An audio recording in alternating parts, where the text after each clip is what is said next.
आखिर रावण ने क्यों कसम खाई सबसे पहले जामवंत जी को मारने के लिए? तो चलिए फिर जानते हैं इस महाकाव्य की कहानी के बारे में। बस वीडियो में अंत तक जरूर बने रहे। यह घटना तब की है जब लंका का महायुद्ध अपने चरम पर था। ऐसा कहा जाता है कि श्री राम और रावण के बीच अंतिम निर्णायक युद्ध होने वाला ही था और लंका की धरती पर हर एक योद्धा अपनी पूरी ताकत लगा रहा था। रावण, जो लंका का राजा था, युद्ध भूमि पर अपनी सेना का निरीक्षण भी करता रहता था। वह वानर सेना के योद्धाओं को भी देख रहा था। वानरों और भालुओं को इस सेना का नेतृत्व करने वाले योद्धा उनकी नजरों में ही थे, जैसे कि हनुमान जी, अंगद, नल नील और जामवंत जी। अब हम बात करते हैं कि रावण का सेना का निरीक्षण के बारे में। जब रावण लंका के ऊपर खड़ा होकर वानर सेना की ओर देख रहा था, उसकी निगाहें सबसे प्रमुख योद्धाओं पर गई जिन्होंने उसकी सेना को कई बार पराजित किया था।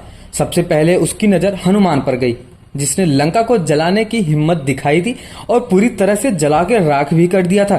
फिर उसके बाद अंगद को देखा। फिर उसके बाद सुग्रीव का पुत्र एक और महान योद्धा था।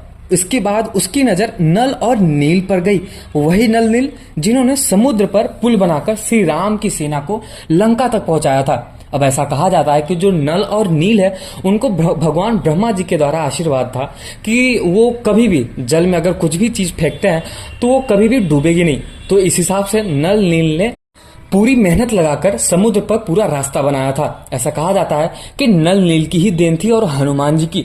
जब रावण की नजर जामवंत जी पे गई तो उसने देखा कि यह कोई साधारण भालू तो नहीं है। उसके चेहरे पर बुद्धिमत्ता और अनुभव की झलक साफ दिखाई दे रही थी। रावण ने तुरंत ही अपने सेनापति से पूछा, यह भालू आखिर है कौन? यह तो मुझे साधारण योद्धा नहीं लगता। तब सेनापति का एक ही उत्तर आता है कि रावण के सवालों पर उसका सेनापति ऐसा बोलता है कि यह कोई साधारण योद्धा नहीं है महाराज, यह जामवंत है जो ब्रह्मा जी के पुत्र माने जाते हैं। यह योद्धा त्रेता युग से पहले ही जन्मा था। ऐसा कहा जाता है कि और कई युगों तक जीवित रहा है। इन्हें सृष्टि का साक्षी माना जाता है और इनकी शक्ति और बुद्धिमत्ता का कोई सानी नहीं है। ऐसा कहा जाता है कि इसके अलावा उन्होंने द्वापर युग में स्वयं भगवान श्री कृष्ण से भी युद्ध किया था और युद्ध के बाद भगवान श्री कृष्ण ने इन्हें अपना सम्मान प्रदान किया था। सेनापति की बात सुनकर रावण चौंक गया और ऐसा कहने लगा, उसके मन में एक अजीब सा भय उत्पन्न हुआ और ऐसा कहा जाता है कि वह जानता था कि अगर कोई योद्धा कई युगों तक जीवित रहा है और इतने महान युद्धों का हिस्सा भी रहा है तो वह कोई साधारण योद्धा तो है नहीं। आखिर रावण ने कसम क्यों खाई? ये सुनते ही जामवंत की इतनी महिमा सुनकर रावण के मन में एक ही विचार आया, यदि यह योद्धा युद्ध में रहा तो मेरी हार तो निश्चित ही है, क्योंकि यह वही योद्धा है जो भगवान श्री कृष्ण से भी युद्ध लड़ चुका है और द्वापर युग त्रेता युग से पहले ही जन्मा है। ऐसा कहा जाता है कि पहले ही श्री राम की सेना बहुत ही ज्यादा शक्तिशाली है और अगर यह अनुभवी योद्धा मैदान में डटा रहा तो लंका का विनाश तो निश्चित ही तय है। यह सोचते ही रावण ने अपनी तलवार को उठाया और गर्व से कहा, मैं कसम खाता हूं कि इस युद्ध में सबसे पहले जामवंत को मारूंगा। अगर यह योद्धा जीवित रहा तो मेरी सेना को कोई नहीं बचा सकता। रावण ने यह कसम इसलिए खाई क्योंकि वह जानता था कि जामवंत की बुद्धिमत्ता और शक्ति लंका के लिए सबसे बड़ा खतरा साबित हो सकता है। तो चलिए फिर हम जानते हैं जामवंत जी की महिमा और ताकत के बारे में। जामवंत केवल एक महान योद्धा ही नहीं थे, बल्कि उनकी शक्ति और बुद्धिमत्ता ने उन्हें सभी युगों में अद्वितीय बनाया था। वह युगों तक जीवित रहे और उन्होंने हर युग में महान योद्धाओं और भगवान के साथ मिलकर युद्ध किया। ऐसा कहा जाता है कि जामवंत का सबसे बड़ा योगदान तब देखा गया जब उन्होंने हनुमान जी को उनकी शक्ति का स्मरण कराया और भगवान श्री राम की सेना का नेतृत्व भी किया। जामवंत की शारीरिक ताकत तो अपार ही थी, ऐसा कहा जाता है, परंतु इसके साथ ही साथ देखा जाए तो उनका अनुभव, धैर्य और रणनीति क्षमता भी उन्हें अन्य योद्धाओं से सबसे अलग रखती थी। उन्होंने भगवान श्री राम के साथ युद्ध में असीम धैर्य दिखाया और संकट के समय सेना का नेतृत्व भी किया। द्वापर युग में जामवंत ने भगवान श्री कृष्ण के साथ युद्ध किया, जो इस बात का प्रमाण है कि उनकी युद्ध क्षमता किसी से भी कम नहीं है। भगवान श्री कृष्ण ने स्वयं उन्हें सम्मान भी दिया था, जो जामवंत की शक्ति और महानता को भी दर्शाता है। तो चलिए फिर अभी हम ये जानते हैं कि रावण आखिर जामवंत जी से डरता क्यों था। यह कहानी तब की है जब रावण ने पूरे ब्रह्मांड में अपनी शक्ति का लोहा मनवा लिया था। उसने देवताओं, ऋषियों और यहाँ तक के यक्ष राक्षसों को भी पराजित कर दिया था। लेकिन रावण की शक्ति और अहंकार ने उसे कई गलतियों करने पर मजबूर भी किया था। एक समय की बात है जब रावण ने अपनी सेना के साथ कई जगहों पर धावा बोला और अपनी वीरता का प्रदर्शन किया। उसकी निगाह जामवंत पर पड़ी, जो उस समय पृथ्वी के सबसे बुद्धिमान और शक्तिशाली योद्धाओं में से एक थे। जामवंत, जिन्हें भगवान ब्रह्मा का पुत्र माना जाता था और ज्ञान और युद्ध कौशल में अद्वितीय थे।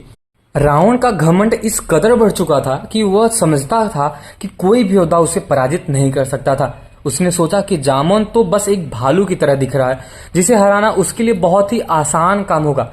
रावण ने जामवंत के सामने आकर कहा, तुम जैसे साधारण योद्धा मेरे सामने ज्यादा देर तक टिक नहीं सकते। मेरी तलवार और शक्ति के सामने तुम कुछ भी नहीं हो। लेकिन जामवंत ने शांति से उत्तर दिया, रावण, तुम्हारा बल जरूर अद्वितीय है, लेकिन तुम्हारा अहंकार तुम्हें ले डूबेगा। आज मैं तुम्हें एक ऐसा पाठ पढ़ाऊंगा जिसे तुम जीवन भर नहीं भूल पाओगे। जामवंत जी ने अपनी विशाल गदा उठाई, जो उनकी सबसे प्रिय हथियार थी, और रावण की ओर बढ़े। रावण ने अपने शक्तिशाली शस्त्रों से वार करने की कोशिश की, लेकिन जामवंत के पराक्रम के सामने ही उसकी हर कोशिश असफल रही। जामवंत की ताकत और कौशल ने रावण को हैरान कर दिया। अब ऐसा कहा जाता है कि गदा का प्रहार और रावण का बेहोश हो जाना। युद्ध के दौरान जामवंत ने रावण पर अपनी गदा से एक जोरदार प्रहार किया। यह कोई साधारण प्रहार नहीं था, बल्कि वह जामवंत की दिव्य शक्ति से भरी हुई थी। जैसे ही गदा रावण के शरीर से टकराई, उसकी शक्ति छिड़ हो गई और वह तुरंत बेहोश भी हो गया। रावण, जो देवताओं को हराने का दम भरता था, जामवंत की एक ही गदा से बेहोश भी हो गया। ऐसा कहा जाता है कि युद्ध भूमि में रावण के सैनिक और साथी यह दृश्य देखकर स्तब्ध रह गए। वे कभी यही नहीं सोच सकते थे कि कोई रावण को इतने सरलता से कैसे पराजित कर सकता है। लेकिन जामवंत का यह पराक्रम दिखाता है कि केवल बाहुबल ही सब कुछ नहीं होता, बल्कि अनुभव, धैर्य और बुद्धिमत्ता भी युद्ध में अत्यधिक महत्वपूर्ण होता है। तो इस वीडियो का निष्कर्ष तो ये निकलता है कि रावण, जो एक महान योद्धा और रणनीतिकार था, जिसने जामवंत की महिमा और शक्ति को भली भांति समझ लिया था, उसे ज्ञात था कि जामवंत की उपस्थिति में युद्ध उसके लिए सबसे बड़ी चुनौती हो सकती है, और इसलिए उसने कसम खाई कि सबसे पहले जामवंत को मारने का प्रयास करेगा। परंतु जामवंत की शक्ति केवल शारीरिक बल में ही नहीं थी, बल्कि उनके अनुभव, बुद्धिमत्ता और अटूट निष्ठा में निहित थी। वह युद्ध में एक अनमोल स्तंभ थे, और ऐसा कहा जाता है उनकी भूमिका लंका के महायुद्ध को निर्णायक दिशा में मोड़ दिया था। अंततः जामवंत जैसे महान योद्धा केवल युद्ध में जीतने के लिए नहीं थे, ऐसा कहा जाता है, बल्कि अपने साथियों को प्रेरित करने के लिए और धर्म की स्थापना के लिए लड़ते थे। उनकी असीम शक्ति और धैर्य ने उन्हें न केवल रावण के लिए बल्कि पूरे युद्ध के लिए एक अजय योद्धा बना दिया था। तो अगर आपको ये वीडियो इंटरेस्टिंग लगा हो रावण और जामवंत जी के बारे में सुनकर, तो वीडियो को जरूर लाइक करें और चैनल को सब्सक्राइब तो जरूर कर दें।